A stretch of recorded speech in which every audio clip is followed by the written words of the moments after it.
इष्ट देव बजरंगबली मेरे गुरुदेव शुक्राचार्य के तत्वाधीन में ये प्रवचन हो रहा है। ये प्रवचन गुरुदेव शिव कुमार पाल द्वारा संचालित किया जा रहा है। इसका एक ही मकसद है कि जितने भी लोग हैं और जहां जहां तक भी मेरी प्रवचन का माध्यम से आवाज जा रही है,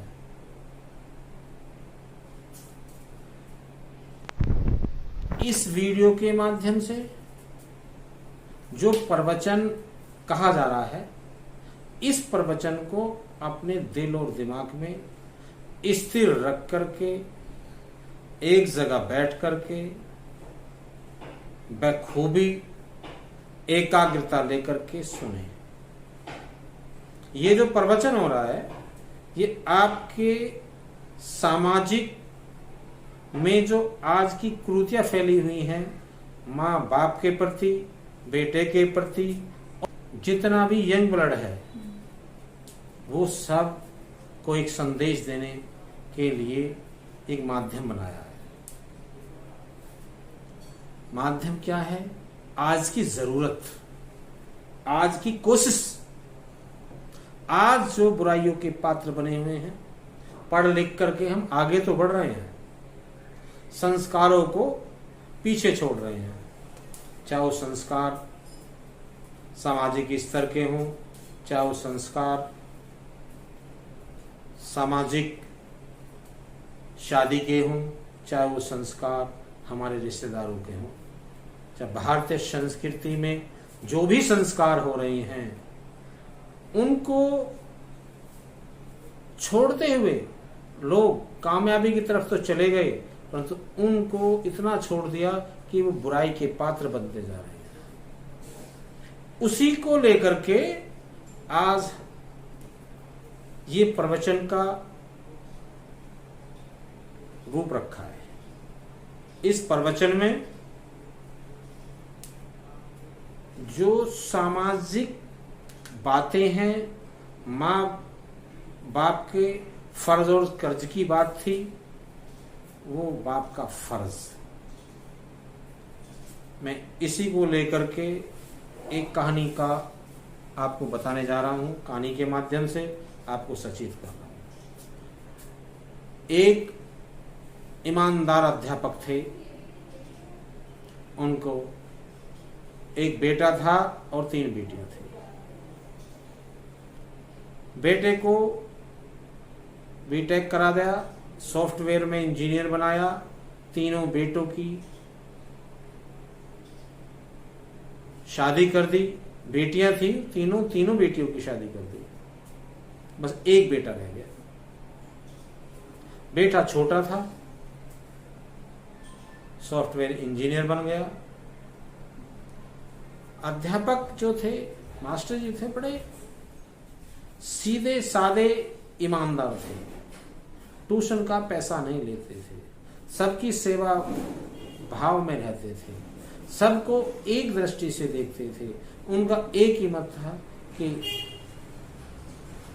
मनुष्य की पढ़ाई अच्छी तरह से होनी चाहिए और बिना पढ़ा नहीं रहना चाहिए, पैसे के अभाव में उसकी पढ़ाई नहीं रुकनी चाहिए। इसी ध्येय को लेकर के वो जिंदगी में आगे नहीं बढ़ पाए पैसे के माध्यम से। और जो भी लोग उनके पास आते, उनसे पैसे नहीं लेते थे, धन नहीं लेते थे। एक बड़ी रईस फैमिली उनके पास आई, पारिवारिक लोग थे। उन्होंने कहा, ये बेटा है हमारा, इस बेटे को आप ट्यूशन पढ़ाओ। परंतु उन्होंने कहा कि ट्यूशन तो मैं पढ़ा दूंगा, पर पैसा नहीं होगा। नहीं, हमारा बेटा ये बिगड़ा हुआ है, इसको सुधारने के लिए आपको पैसा लेना पड़ेगा और पढ़ाना पड़ेगा, वो भी हमारे घर आकर के। उन्होंने कहा कि मैं इसको पढ़ा दूंगा, आपके घर आकर के पढ़ा दूंगा, परंतु पैसा नहीं लूंगा। ये मेरी जिंदगी का एक रहस्य है कि मैं पढ़ाई के लिए पैसा नहीं लेता। ऐसा विचार विमर्श हुआ, परंतु उन्होंने एक ही बात कही कि आप चलो इसे ट्यूशन पढ़ाइए। ट्यूशन पढ़ाना शुरू किया, महीना हुआ, महीने के पैसे नहीं लिए उन्होंने। ऐसा करके पूरा साल भर पढ़ाया। अगली क्लास में उसका दाखला हो गया, बच्चे में सुधार हो गया, संस्कार हो गए, वो आगे बढ़ करके वो पढ़ाई में लग गया। बेटा पढ़ाई में लग गया उनका, वो बड़े खुश हुए, मास्टर जी को धन्यवाद किया और काफी उन्होंने कहा कि कुछ हम आपको धन देना चाहते हैं। उन्होंने कहा कि धन मेरे लिए सरुपये नहीं है, मेरे लिए है कि आपका बच्चा आज पढ़ाई के माध्यम से आगे पहुंच गया है। बड़ी खुशी हुई, मास्टर जी को भी खुशी हुई और परिवार वालों को तो होती, क्योंकि उनका बच्चा पढ़ लिख करके थोड़ा सा अगली क्लास में चला गया। ऐसा उन्होंने कई बच्चों के साथ में किया। अपने कार्यकाल में, जो उनका स्कूल का कार्यकाल था, उसमें उन्होंने कई बार ऐसे बच्चों को सुधारा और आगे बढ़ाया।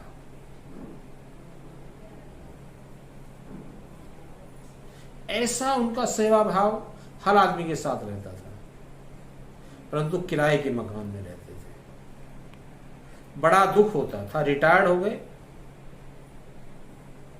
उनको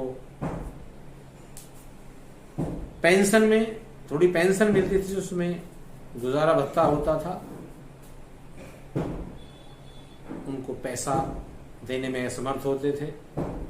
सैलरी जो मिलती थी पेंशन के रूप में, वो पेंशन से गुजारा कम होता था और किराए का मकान, बड़ी जिम्मेदारी, बड़ा परिवार, लड़के की पढ़ाई लिखाई, ये सब जिम्मेदारी उनके कंधों पर थी। तो घर में इस विवाद के कारण नोक झोंक होती रहती थी, परेशानियां बढ़ती रहती थी, चाहे वो पत्नी के साथ में हो, चाहे बेटे के साथ में हो। और बेटा उनको कभी भी रिगार्ड नहीं करता था, इज्जत नहीं करता था और ये कहता था कि तुमने हमारे लिए किया क्या है कि एक मकान तक का नहीं आपने दिलवाया, तो तुमने हमारे लिए कुछ नहीं किया।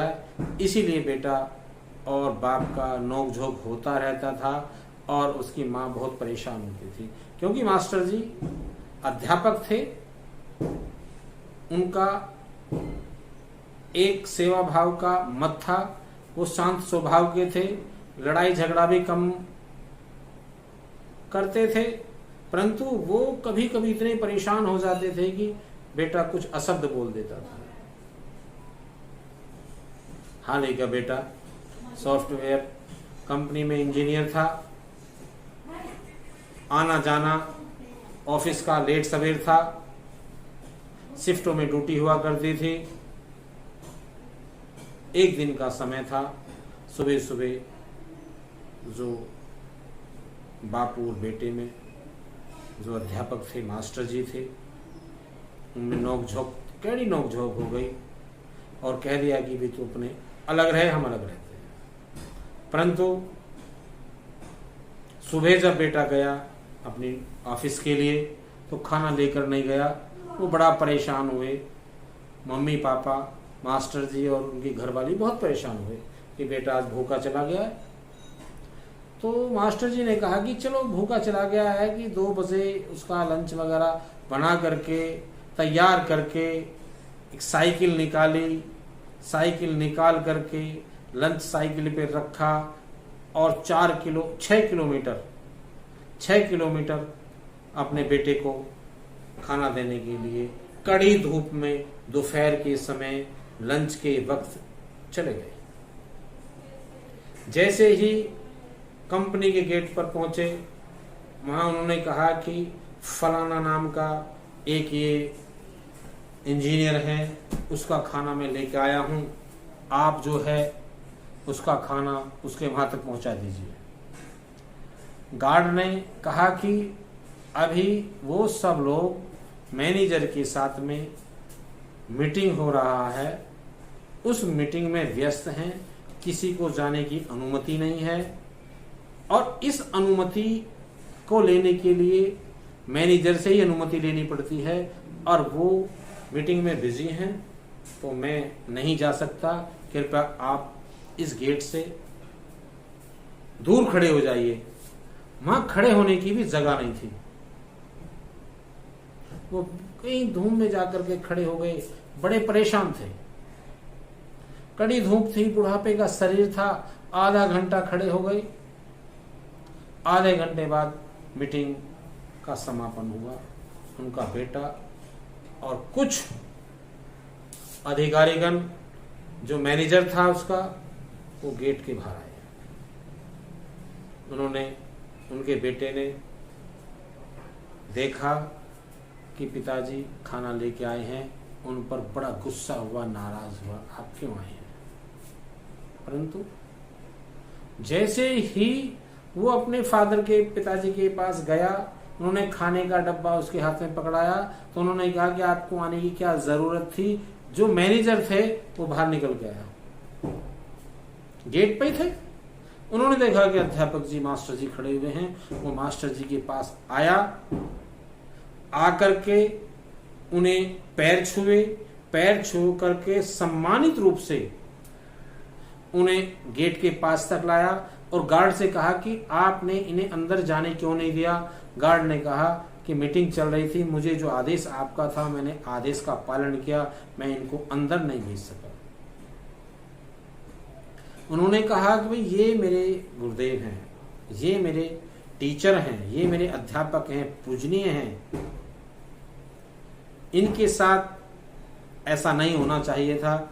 गार्ड ने माफी मांगते हुए कहा कि मुझे पता ही नहीं था तो मैं करता क्या। उन्होंने मास्टर जी को, जो अध्यापक थे, उनको अपने सानिध्य में लिया, उनको हाथ पकड़ करके और प्रार्थना करके कहा कि आप मेरे ऑफिस में चलिए। ऑफिस में ले गया, ऑफिस में उस चेयर पर बैठाया जिस चेयर पर स्वयं बैठता था। उन्होंने कहा, बेटा ये चेयर मेरी नहीं है, ये चेयर तेरी है, इस चेयर पर बैठने का अधिकार तेरा है, इस चेयर पर तुम बैठो। बेटा भी मास्टर जी का उन्हीं के साथ था, अध्यापक जो थे उन्हीं के साथ था। उन्होंने आग्रह किया, बड़ा आग्रह किया मैनेजर ने कि आप बैठिए, ये अधिकार आपका है, ये अधिकार आपने ही मुझे दिलवाया है, इस अधिकार की जिम्मेदारी आप ही की है, इसलिए आपको बैठना पड़ेगा। मास्टर जी जो अध्यापक थे वो उस चेयर पर बैठे, सम्मानित हुए और कहा कि बेटे की शादी तुमने कर दी क्या? बेटे की शादी तो नहीं हुई है, अभी बजट भी नहीं है, तो मैं शादी भी नहीं कर पा रहा हूं, बहुत खर्चा है।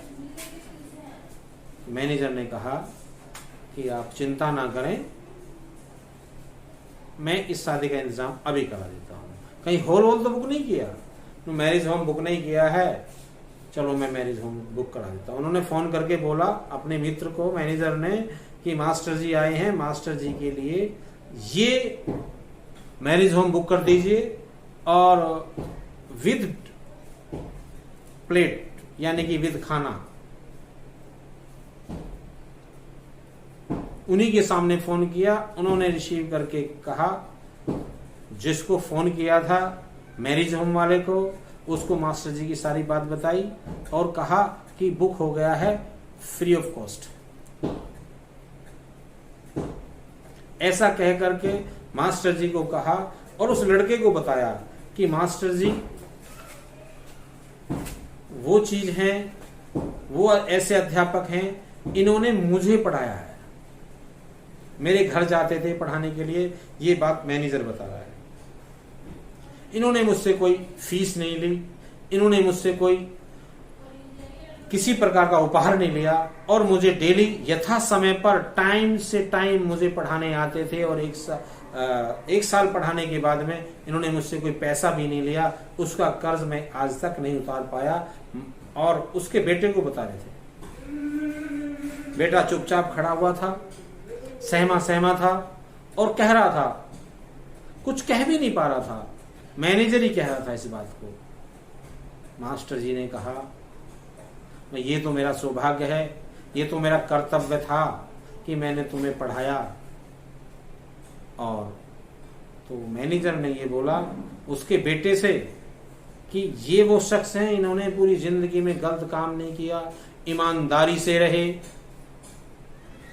सेवा करी लोगों की, कोई किसी प्रकार का इनको आरोप नहीं है। ऐसे व्यक्ति पृथ्वी पर नहीं होते, ये देवता समान रूप है। इनका इज्जत करना, कदर करना, सेवा करना, सम्मान करना हमारा परम कर्तव्य बनता है। मैनेजर उसके बेटे के सामने वो सारी बातें कह रहा था और बेटा पानी पानी हो रहा था उनके वचन सुनकर के। तभी उन्होंने कहा कि मास्टर जी आप चीज बताइए कि आपका किराए पे रहते हैं? हाँ मैं किराए पे रहता हूँ। उन्होंने कहा किराए पे रहता हूँ, आपको एक फ्लैट इशू करता हूँ। एक फ्लैट इशू कर दिया, फलाने फलाने यहाँ फ्लैट में रहना शुरू कर दीजिए। बेटा इतना बड़ा कष्ट क्यों दे रहे हो आप मुझे, ये कहाँ उतारूंगा? गुरुदेव ये तो मेरा आपको गुरु दक्षिणा है, मैं तो आपको दे ही नहीं पा रहा हूँ। अगर मैं नहीं पढ़ता, आप नहीं पढ़ाते, इतना बिगड़ा हुआ इंसान आपके सानिध्य में रह करके आज इस लायक बनाया, तो ये भी कृपा आप ही की है। तो इसका मैं गुरु दक्षिणा में दे रहा हूँ, ये फ्लैट आपको दे दिया है और शादी का अरेंजमेंट कर दिया है। सारा का सारा खर्चा मेरा होगा और जहां मैरिज होम को बुक किया है वो भी आप ही का शिष्य है और जो फ्लैट बना रहा है वो भी आप ही का शिष्य है। इतना सुन करके ये सब बातें सुनते सुनते बेटे की आंखों में आंसू आ गए। उसने क्षमा मांगी अपने पापा से, मास्टर जी से पैर पकड़ करके क्षमा मांगी और कहा पापा मेरे से गलती हो गई है, मुझे नहीं पता कि आपकी इज्जत और सम्मान कितना है। आज मैनेजर आपके पैर छू रहा है, मैंने कभी जिंदगी में आपके पैर भी नहीं छुए। इसी अहम में रहा कि पापा ने कुछ किया ही नहीं, इसी घमंड में रहा कि हमें एक बढ़िया मकान बना के नहीं दिया और इसी घमंड में रहा कि मैं आपकी इज्जत नहीं कर पाया, मुझे माफ कर दीजिए। ऐसा कहते हुए बेटे और पिताजी को मैनेजर ने अपनी गाड़ी में बैठाया, उनके घर तक पहुंचा और अगले दिन कहा कि आप फ्लैट में अपना शिफ्ट कर लीजिए और शादी का अरेंजमेंट सब हो जाएगा। इसकी शादी की जिम्मेदारी हमारी है मास्टर जी, आप चिंता ना करें, आप हमारे गुरुदेव हैं, आप पूजनीय हैं, आप हमारे ऊपर जो आपने एहसान किया है उसके लिए हम आपको लाख लाख बधाई देते हैं। ऐसे मास्टर, ऐसे टीचर्स, ऐसे अध्यापक पृथ्वी पर हों तो पढ़ाई लिखाई का महत्व बदल जाए और सभी लोग एक हैवान से इंसान बन जाए। उन्होंने संदेश दिया कि जो भी लोग अपने टीचर का, अपने अध्यापक का, माता पिता का कदर करते हैं उनको जीवन में कोई कमी नहीं आती है। ऐसा कहते हुए मैनेजर ने उसके बेटे को समझाया। इस वीडियो के माध्यम से मैं आपको यही बता रहा हूं, जितने भी पढ़े लिखे लोग हैं, जितने भी पढ़ी लिखी फैमिलियां हैं, जितने भी डॉक्टर इंजीनियर्स हैं, जितने भी लोग यहाँ बैठे हैं और जहां जहां तक भी मेरी आवाज आप पहुंचा सकते हैं, उन्हीं से सबको ये संदेश है कि अपने माता का, पिता का, बड़ों का सम्मान करें, कल्चर में रहें, संस्कृति में रहें। इस प्रवचन से आपको ये संदेश जाता है कि सेवा, भाव, प्रेम, विश्वास कभी बेकार नहीं जाता, उसका प्रतिफल अवश्य मिलता है, चाहे देर कितनी हो, जो भी होता है बहुत अच्छा होता है। इसी शब्दों को लेकर के आपको भी ये संदेश है, ये संदेश सबको पहुंचा दीजिए। इसी बात को लेकर के इस प्रवचन का समापन होता है। ओम श्री गुरुदेवाय नमः। ओम श्री गुरुदेवाय नमः।